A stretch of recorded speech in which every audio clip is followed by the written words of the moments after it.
On nous demande ici de déterminer les fonctions dérivables sur 0 plus infini ouvert qui vérifient cette relation-là. Comme classiquement, on va commencer par regarder ce que l'on peut dire pour une fonction dérivable sur 0 plus infini ouvert qui vérifie une telle relation.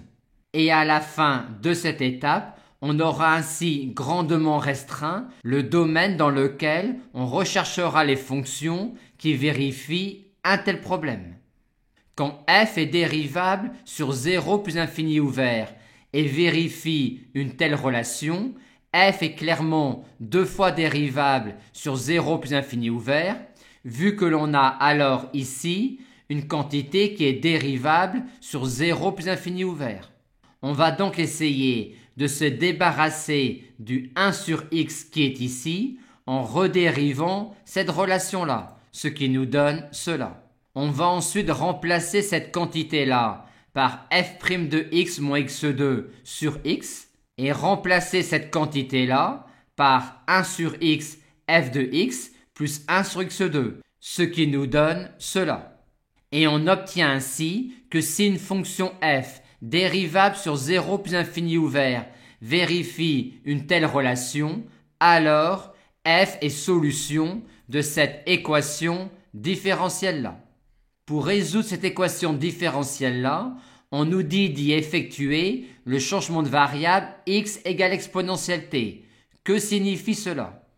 On peut établir une correspondance biunivoque entre les réels x strictement positifs et les réels t grâce à l'application exponentielle et ln. Aussi va-t-on pouvoir mettre en bijection les fonctions z de la variable t 2 fois dérivable sur r et les fonctions y de la variable x 2 fois dérivable sur 0 ouvert plus infini. En effet, à partir d'une fonction qui travaille sur les réels x strictement positifs, on va construire une fonction qui travaille sur les réels t de r en disant que quand z travaille sur t, on obtient le même résultat que quand y travaille sur exponentielle t. Et comment maintenant, quand y vérifie cette équation différentielle-là, trouver l'équation différentielle alors vérifiée par z? On doit partir de ce que l'on connaît, à savoir une relation entre y de x, y' et y seconde. Il nous faut donc exprimer y de x en fonction de z. Or, quand y travaille sur x, on obtient le même résultat que quand z travaille sur ln de x. On va donc partir de la relation y de x égale z de ln de x que l'on va dériver une fois, puis 2 fois. On met ensuite les coefficients et on souhaite que x, y de x moins x2, y' de x plus x3, y seconde de x soit égal à moins 1 plus x4. Or, x fois cette quantité-là, moins x2 fois celle-là, plus x3 fois celle-là, nous donne cela. Et maintenant, pour en déduire l'équation différentielle vérifiée par z de t, il suffit de remplacer dans cette relation-là x par exponentielle t, ce qui nous donne finalement cette équation différentielle-là vérifiée par z de t. On la résout aisément et maintenant que l'on a z de t, pour avoir y de x, on va utiliser cette relation-là, ce qui nous donne finalement comme solution de cette équation différentielle-là ces fonctions-là.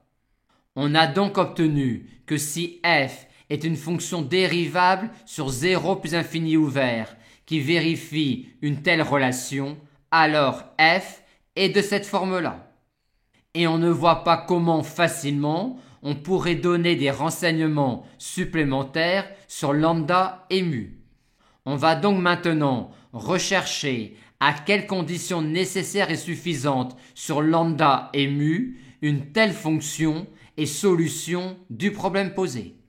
Une telle fonction est clairement dérivable sur 0 plus infini ouvert et on trouve facilement qu'elle vérifie cette relation-là si et seulement si on a cela. Or, si on a cela, on a en particulier cela pour x égale 1, ce qui signifie qu'il est nécessaire que mu soit nul, et réciproquement, si mu est nul, on a bien cette relation-là. On en conclut finalement que f vérifie le problème posé si et seulement si mu est nul. On a donc obtenu finalement que les fonctions qui sont solutions du problème posé sont les fonctions de cette forme-là avec lambda réel quelconque.